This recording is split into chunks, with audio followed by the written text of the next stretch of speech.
अस्सलाम स्टूडेंट्स, हम कर रहे हैं चैप्टर नंबर 13 सेकेंड ईयर की फिजिक्स का। और जो हमने लास्ट टॉपिक किया था सेकेंड चैप्टर जो हम कर रहे हैं 13 चैप्टर करंट इलेक्ट्रिसिटी का, कल जो हमने टॉपिक समझा उसके बारे में पढ़ा, वो हमारा टॉपिक था 13.3 जो था इफेक्ट्स ऑफ करंट। इससे जो नेक्स्ट टॉपिक जो प्रोसीड हो रहा है वो है 13.4 जिसका नाम है ओहम्स लॉ। बच्चों, जब हम जो है किसी सर्किट के अराउंड बैटरी लगा देते हैं, करंट सोर्स लगाते हैं, जैसे कि हमने सोर्सेज ऑफ करंट में पढ़ा, ठीक है, तो होता क्या है कि उस वायर उस सर्किट के अक्रॉस जो है, उसके एंड्स के अक्रॉस जो है पोटेंशियल डिफरेंस V जो है वो डेवलप हो जाता है। ठीक है, कि हमारे पास एक सर्किट है, उसके अक्रॉस हमने ये बैटरी लगा दी है, ठीक है,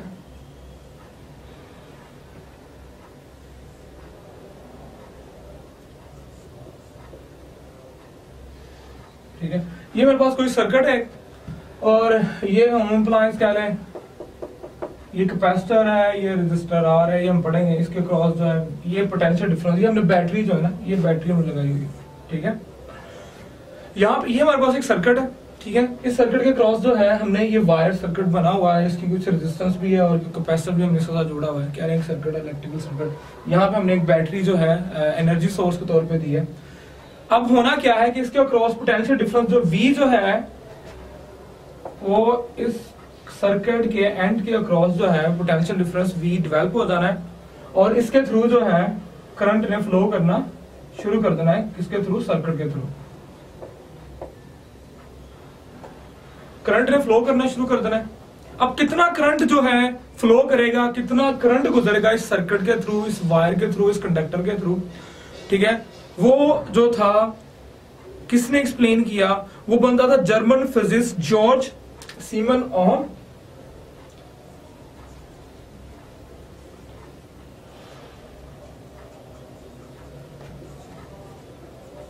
ये वो बंदा था, he was a German physicist, so he described that, what he described that, he said that the current flowing through a closed circuit is directly proportional to the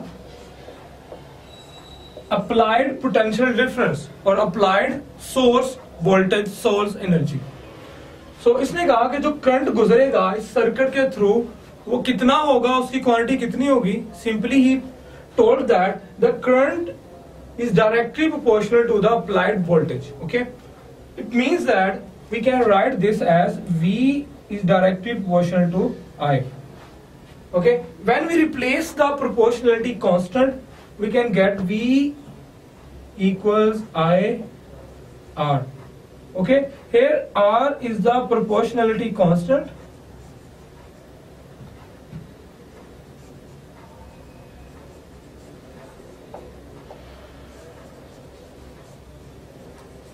so this is the proportionality constant called resistance of the circuit, resistance of the circuit। okay, जैसे कि मैंने यहां पे show की हुई है। okay, so R is the resistance of the circuit and we write this V is equal to IR। here V is the voltage potential difference across the conductor or a circuit and I is the current drawn through the circuit and R is the resistance of that wire, that conductor, that circuit। so the current flowing through a circuit or a conductor is directly proportional to the potential difference applied across the end of the conductor or a circuit, keeping the physical states constant of that wire, that conductor, that circuit। what does it mean? it means that कि बच्चों जब current जो है इसमें से flow करता है वो डायरेक्टली प्रोपोर्शनल होता है V के, जो अप्लाइड पोटेंशियल डिफरेंस है, ठीक है। और सिंपल सा है, ये इतना कोई कॉम्प्लिकेटेड नहीं है कि उसकी जो फिजिकल स्टेट्स हैं, लाइक उसका टेम्परेचर वगैरह, उसकी ह्यूमिडिटी वगैरह एटसेट्रा, ज्यादा हम टेम्परेचर को कंसीडर करते हैं कि वो चेंज ना हो, वो कांस्टेंट टेम्परेचर के ऊपर जो है हम देखते हैं कि V इक्वल टू IR होता है, ठीक है। ये किसने प्रपोज किया था? ये प्रपोज किया था German physicist George Simon Ohm ने। तो अब हम देखते हैं कि what is the relation, what is the effect of, या what is the relation between V and I and R। तो इनको अगर हम ग्राफिकली एनालिसिस जब इसका करते हैं, जब हम V और I के दरमियान जो है बच्चों ग्राफ ड्रा करते हैं,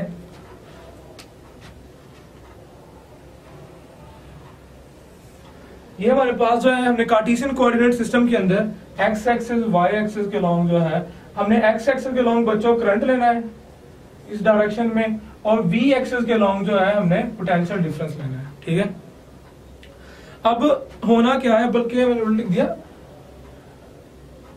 v इस तरफ ले लें और I इस तरफ ले लें, क्योंकि अब ये नहीं सिचुएशन हमारी, ये सिचुएशन है v is directly proportional to I वाली। ठीक है, ऊपर वाली नहीं, v जो है हमने लॉन्ग द x एक्सिस लिया है और I जो है वो हमने क्या लिया है, y एक्सिस। इसकी रीजन क्या है, हम वो क्वांटिटी f सिका के लॉन्ग लेते हैं, x एक्सिस के लॉन्ग लेते हैं बच्चों, जो कि क्या होती है, इंडिपेंडेंट क्वांटिटी होती है, जिसे हम वेरी कर सकते हैं, जिसे हम चेंज कर सकते हैं अपनी मर्जी से। जो पोटेंशियल डिफरेंस है जो हमने सर्किट के अक्रॉस जो है अप्लाई करवाना है, उसको हम क्या कर सकते हैं, अपनी मर्जी से चेंज कर सकते हैं, जितना मर्जी ज्यादा दे दे, जितना मर्जी कम दे दे।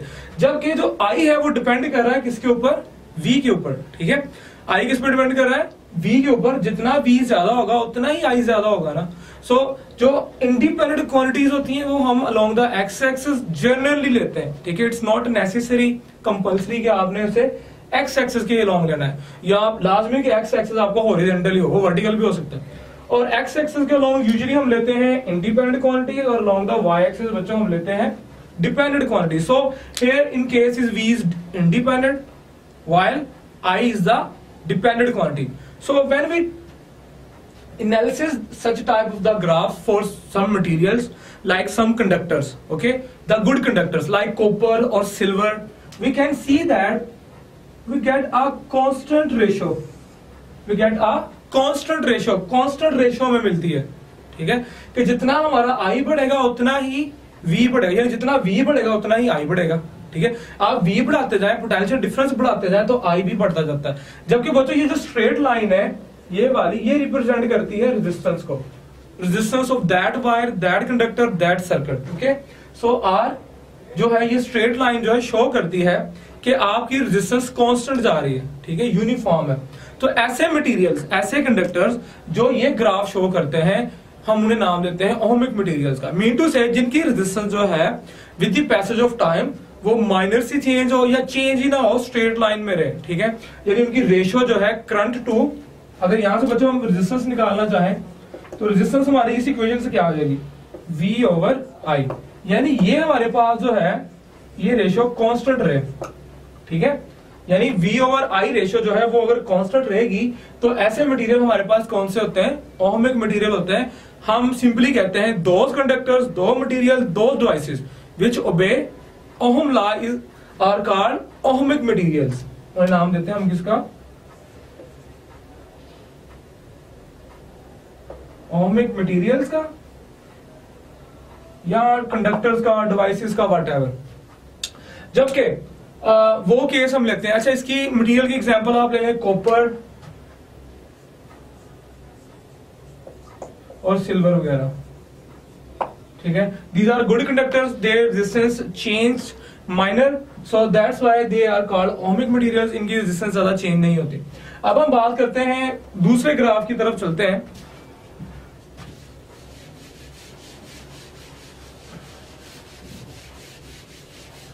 ओके बच्चों, सेकंड ग्राफ जो है अगर हम ड्रॉ करते हैं, उसी तरह हमने x एक्सिस y एक्सिस लिया है, इसके क्रॉस V और इसके क्रॉस हम ले रहे हैं I।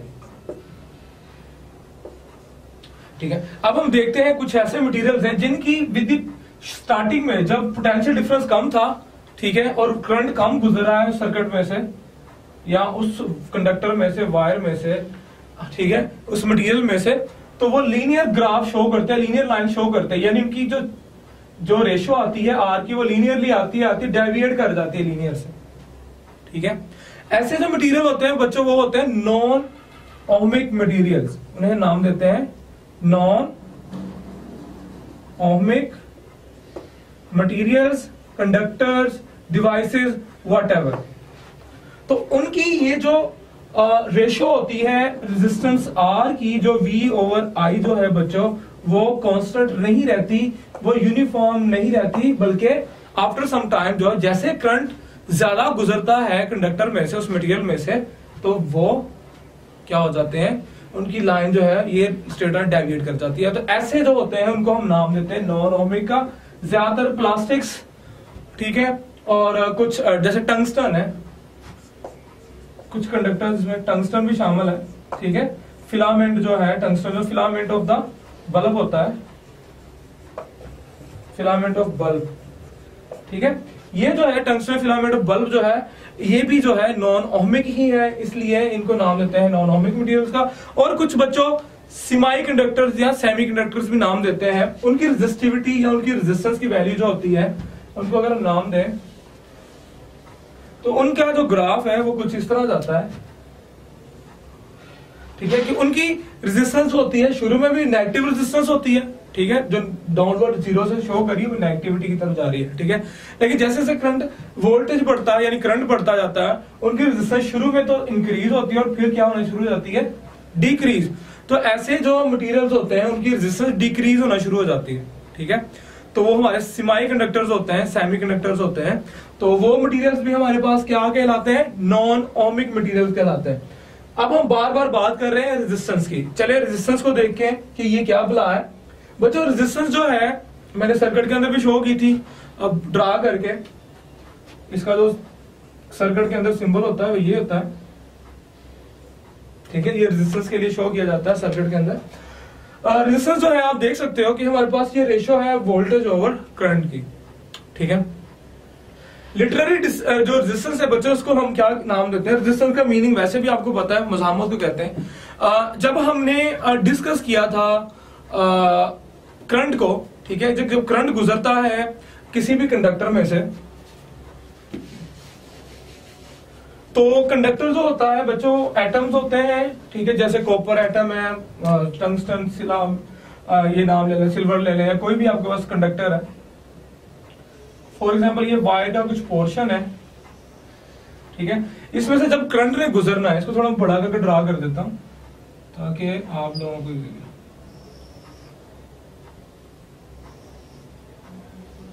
ओके, तो आप देख सकते हैं ये पोर्शन एक वायर का, कंडक्टर का, ठीक है। अब इसके अंदर कुछ एटम्स होंगे, ठीक है, और उनके फ्री चार्ज कैरियर्स होंगे।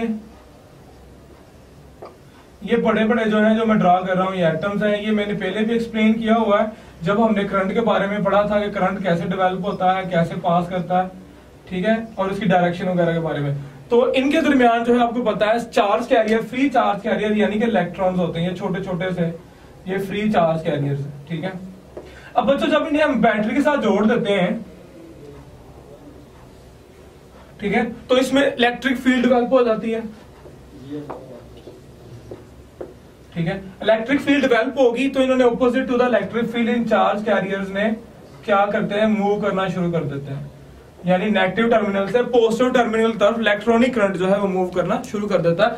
अब जब ये चार्ज कैरियर जो है ये मूव करते हैं तो इनके एटम्स जो होते हैं ये दरमियान में इनका रुकावट का बायस बनते हैं। जब ये इसमें से गुजरते हैं तो ड्यू टू थर्मल मोशन, एक तो थर्मल मोशन होती है जिससे इनके जो लेटेस्ट पॉइंट है वो वाइब्रेट कर रहे होते हैं। लेटेस्ट पॉइंट क्या कर रहे होते हैं, वाइब्रेट कर रहे होते हैं, ठीक है। तो इनको रुकावटों का सामना करना पड़ता है, इन चार्ज कैरियर्स को। रुकावटें कौन सी, एटम्स ऑफ द लेटेस्ट। तो उनके साथ ये इनकी कोलिजन जो होती है ड्यू टू काइनेटिक एनर्जी जो है, उनकी कोलिजन जो है वाइब्रेशनल एनर्जी होती है उन मटेरियल्स की, यानी एटम्स की, लेटेस्ट एटम्स की। और क्योंकि इनको फोर्स पर यूनिट चार्ज जो इलेक्ट्रिक फील्ड लगा रही होती है इनको अट्रैक्ट करने के लिए टुवर्ड्स द पॉजिटिव टर्मिनल, या इनको पुश करने के लिए टुवर्ड्स द पॉजिटिव टर्मिनल कह लें आप, ठीक है। तो उस वजह से ये इस तरफ लीनियरली मूव कर रहे होते हैं। देखें ये इलेक्ट्रॉन आ रहा है और ये लेटेस्ट एटम जो वाइब्रेट कर रहा है, ठीक है। जब इसके पास आता है ये इससे कोलाइड करता है। जब इससे कोलिजन होती है, क्योंकि ये रैंडमली पहले मूव कर रहे होते हैं, एकदम से एक डायरेक्शन में आते हैं तो ये कोलिजन होती है। जब इनकी कोलिजन होती है तो ये अपनी कुछ ना कुछ एनर्जी जो है शिफ्ट करते हैं, मोमेंटम शिफ्ट करते हैं, सारा हमने पहले पढ़ा। तो ये जो कोलिजन होती है ये इनको जो हिंड्रेंस आती है, ऑब्स्टैकल आती है, रुकावट का सामना करना पड़ता है due to the latest atoms of the material, उसको हम नाम देते हैं रेजिस्टेंस का। उसको क्या नाम देते हैं हम, रेजिस्टेंस का। तो रेजिस्टेंस जो है हमारे पास opposition to the motion of the electrons due to the continuous bumping, okay, continuous colliding, bumping with the atoms of the lattice is called resistance. Now let's discuss about the resistance unit. As a unit of the resistance, we can see that you can write the as a unit of the resistance. When there is a potential difference, V is 1 volt, and there will be a current drawn through the circuit or a conductor is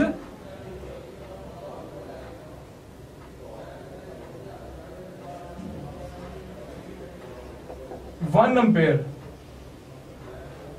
Okay, then the resistance of that circuit or a wire or a material will be 1 ohm.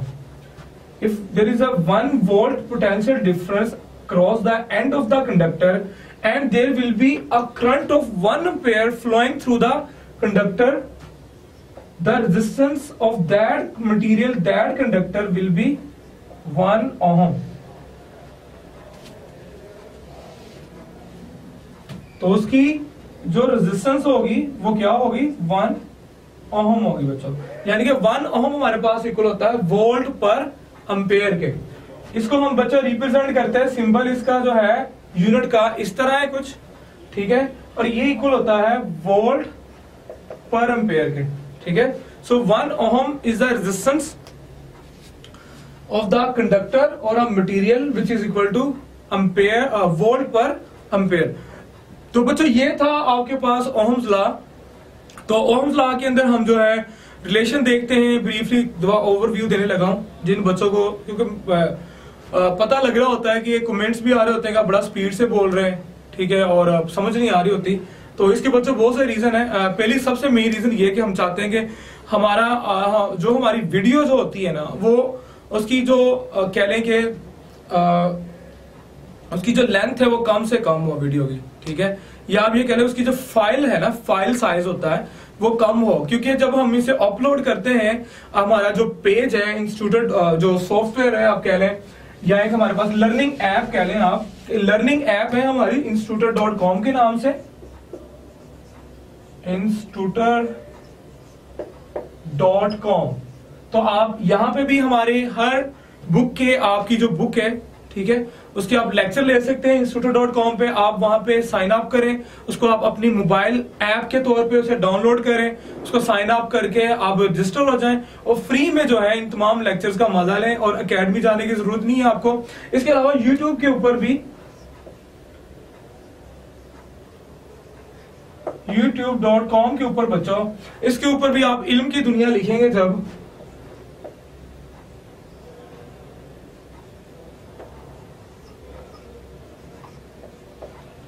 ठीक है, इल्म की दुनिया लिखे आपने कोई भी search करना है, कोई भी आर्टिकल सर्च करना है, आपके मैट्रिक की बुक का, आपकी एफएससी की, आपकी बीएससी की, आपके बीए की, एमए, बल्कि एमए तो अभी हमने स्टार्ट ही करवाया. आप ये कर सकते हैं कि आईकॉम वगैरह की, ठीक है, आईसीएस की, इसके अलावा इंग्लिश के सब्जेक्ट्स जो हो गए, आर्ट्स के जो सब्जेक्ट है स्पेशली उसके बारे में, आप इस्लामियात, उर्दू, हर एक बुक के रिलेटेड आपको टीचर जो है हमारी इन साइट के ऊपर आपको मिलेगा. जस्ट आपने करना क्या है, इल्म की दुनिया लिख के आगे आपका जो रिक्वायर्ड टॉपिक है आपने बस वो लिखना है, तो आपको सामने लेक्चर आ जाएंगे यूट्यूब के ऊपर. ठीक है, करना ये होगा आपने कि जो रेड बटन आ रहा है, ठीक है, उसको आपने सब्सक्राइब करना है. आप उसे सब्सक्राइब करें ताकि जैसे ही न्यू वीडियो आए तो आपको नोटिफिकेशन आपके मोबाइल के ऊपर आ जाए, ठीक है, कि न्यू वीडियो जो है आ चुकी है इस लेक्चर की. अगर आप देखना चाहते हो तो जल्दी से आपने क्या करना है. इसके अलावा आप कमेंट्स के अंदर थोड़ी हमें, क्योंकि हमने ये जो काम था आप लोगों के लिए किया है, स्पेशली स्टूडेंट्स के लिए, ये काम जो है बच्चों हमने उन स्टूडेंट्स के लिए किया है जो कि एकेडमीज को अफोर्ड नहीं कर सकते, ठीक है, यानी कि जो एकेडमी नहीं जा सकते उनके लिए स्पेशली हमारा ये काम है.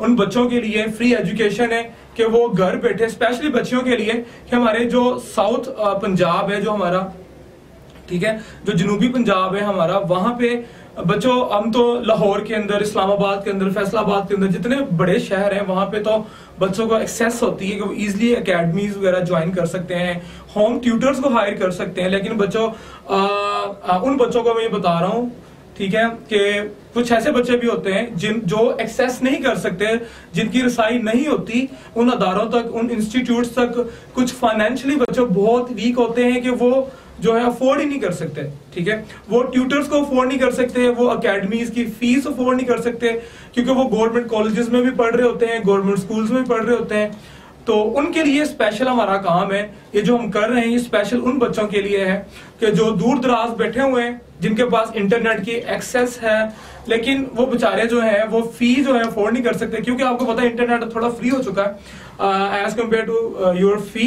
Of academy of subject wise और वट एवर। सो ये काम जो है उन बच्चों के लिए। तो बच्चों आपने हमें सजेशन भी देनी है, आपने हमारी जो मिस्टेक्स हैं वो भी निकालनी है, आपने हमें बताना है कि कैसे इंप्रूवमेंट ला सकते हैं आपके लिए, आपको कैसे इजी लग रहा है, हमें क्या क्या इसके अंदर अमेंडमेंट्स करनी चाहिए, क्या क्या तब्दीली करनी चाहिए, ये जो है आपने करना है। लाइक करना ना भूलिएगा, कमेंट करना ना भूलिएगा, और सबसे अहम बात ये जो रेड बटन आ रहा है सब्सक्राइब का, उसको सब्सक्राइब करना ना भूलिएगा। और इंशाल्लाह हम जो है आपकी जो सजेशंस होगी, आपकी जो रिकमेंडेशंस होगी, आपकी जो कंप्लेंट्स वट एवर, कंप्लेंट तो नहीं कहेंगे हम, आपकी जो रिकमेंडेशंस होगी, क्योंकि बच्चों जब हमने लेक्चर रिकॉर्ड करना होता है ना, तो लेक्चर रिकॉर्डिंग में मसला सा ये आता है कि हम जब क्लास में पढ़ाते हैं तो क्लास में जो है अगर टीचर के पास बहुत सारा नॉलेज होता है उसको एक्सप्लेन करने के लिए, ठीक है, लेकिन प्रॉब्लम ये आती है कि जब आप एक्सप्लेन कर रहे हो, एक्सप्लेन करते हुए अगर कोई पॉइंट ऑफ व्यू जो है आपका थोड़ा इनडायरेक्टली या डायरेक्टली जो है वो मिसकंसेप्शन की तरफ लेके जा रहा है, या आप उस पॉइंट से थोड़ा परे जा रहे हो, या आप वो पॉइंट मिस कर रहे हो, तो बच्चे जो क्लास में होते हैं ना वो पॉइंट आउट कर देते हैं, वो एलैबोरेट कर देते हैं कि sir you left this point, you left that point, ठीक है। सो आपने सजेशंस हमें देनी है, क्योंकि हमने यहाँ पे कंटिन्यूसली रिकॉर्डिंग करनी होती है आपके लिए, ये लेक्चर्स को रिकॉर्ड करना होता है स्पेशली आप लोगों के लिए बच्चों। तो आपने कोई पॉइंट मिस भी हो जाता है, ठीक है, तो आपने नेगेटिव कमेंट कोई नहीं देना।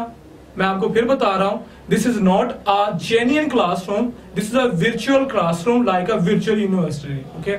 सो this is a virtual education, और इसमें कोई स्टूडेंट्स नहीं बैठे होते हमारे सामने कि जो हमें पॉइंट आउट करेंगे sir you left this point, you miss that point, ठीक है।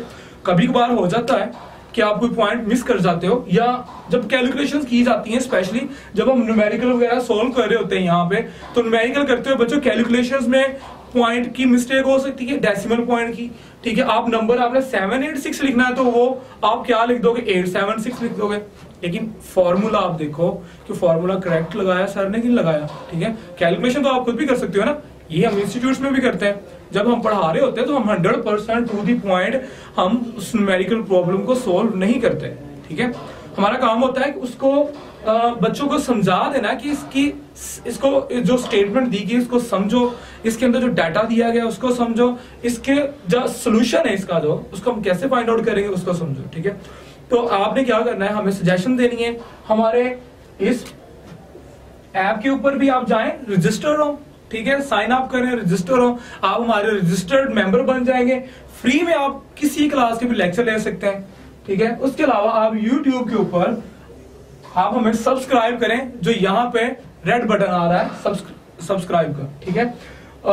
अगर आपने कुछ भी सर्च करना है तो आपने सबसे पहले लिखना है, उससे पहले इल्म की दुनिया, या बाद में लिख लें, ये रेफरेंस लाजमी देना है, क्योंकि ये लेक्चर जो है सिर्फ और सिर्फ इल्म की दुनिया वाले ही लेके आते हैं, ठीक है, स्पेशली उन बच्चों के लिए जो कि एकेडमीज को अफोर्ड नहीं कर सकते, ठीक है। चलिए अब हम बात करते हैं नेक्स्ट, अपना जो टॉपिक है इसी के अंदर आ रहा है बच्चों, मैट्रिक क्लास के अंदर भी हमने पढ़ा था review of series and parallel combination of the resistors. अच्छा, एक बात मैं जरूर यहाँ पे कहना चाहूंगा कि हमने जो ये काम शुरू किया है ये सिर्फ और सिर्फ पंजाब टेक्स्ट बुक बोर्ड का है,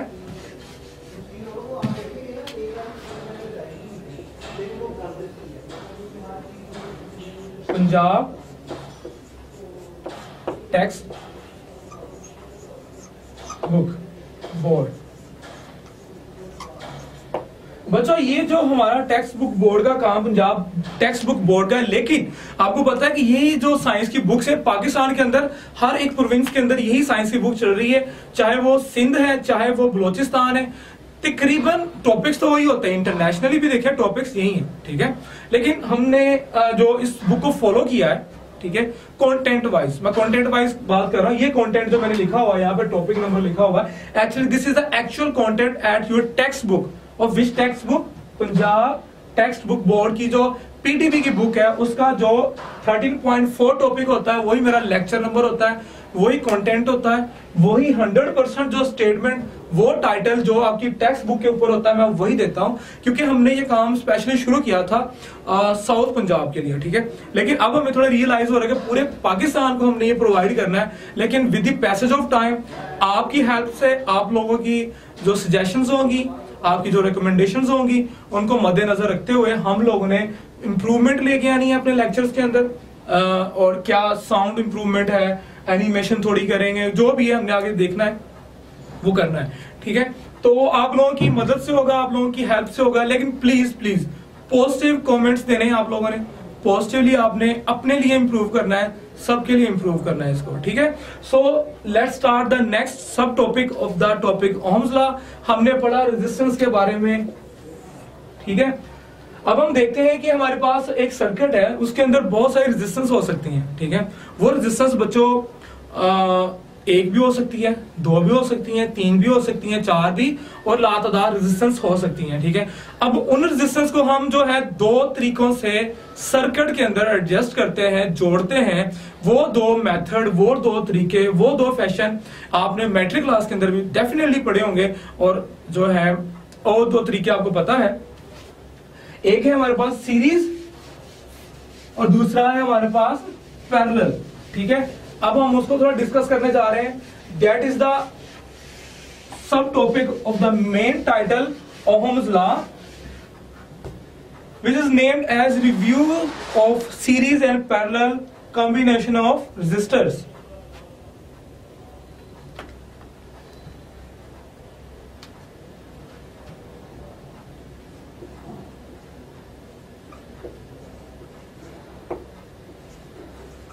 Review of series and parallel combination of resistors. जी डियर लर्नर्स, आप देख सकते हैं कि आपकी जो पंजाब टेक्स्ट बुक की बोर्ड के ऊपर जो टाइटल होगा सेम यही टाइटल है। This is a subtitle of the main title 13.4 topic Ohm's law. So this is a review of series and parallel combinations of resistors. एक रेजिस्टेंस होता है उसको हम रेजिस्टर का नाम देते हैं। जब हमारे पास इलेक्ट्रिकल सर्किट होता है उसके अंदर अगर हम बच्चों रेजिस्टेंस को कुछ इस तरह जोड़ दें, मेरे पास पहली रेजिस्टेंस इसे R1 कह लें, दूसरी रेजिस्टेंस इसको R2 कह लें, तीसरी रेजिस्टेंस इसको R3 कह लें, एंड सो ऑन, इस तरीके से एंड सो ऑन, यानी कि ये रेजिस्टेंस इसी तरह जुड़ती जा रही है one end to second end. अगर मैं इनको किसी सर्किट के साथ जोड़ देता हूं, ठीक है, ये पॉजिटिव ये नेगेटिव, तो इसमें से करंट गुजरना शुरू हो जाएगा। आप देख सकते हैं कि ये सेम करंट, एक करंट, यहाँ पे करंट किसकी वजह से होता है? चार्जेस की वजह से, यानी डेल्टा क्यू जो है बच्चों, जो इस रेजिस्टेंस से गुजरेगा वही इसमें से गुजरेगा, वही इसमें से गुजरेगा। हम ये कह सकते हैं कि जो रेजिस्टर्स, वो रेजिस्टर जो कि सीरीज फैशन में जुड़े होते हैं, जो सीरीज वाइज जिनको हमने जोड़ा गया होता है, उनका जो करंट होता है उन तमाम रेजिस्टेंस में करंट सेम होता है, जबकि पोटेंशियल डिफरेंस जो है V जो है पोटेंशियल वो सेम नहीं होगा। इसके अक्रॉस पोटेंशियल कुछ और होगा, इसके क्रॉस कुछ और होगा, इसके क्रॉस कुछ और होगा। इनके क्या इफेक्ट्स होते हैं आपको पता ही है, आपने पढ़ा भी हुआ है। ओके, अगर ये है हमारे पास सीरीज मेथड, इसे हम नाम देते हैं किसका? सीरीज का। Okay, so this is a series method. Now अगर हम जो है इन्हीं रेजिस्टेंस को कुछ इस तरह जो है जोड़ दें,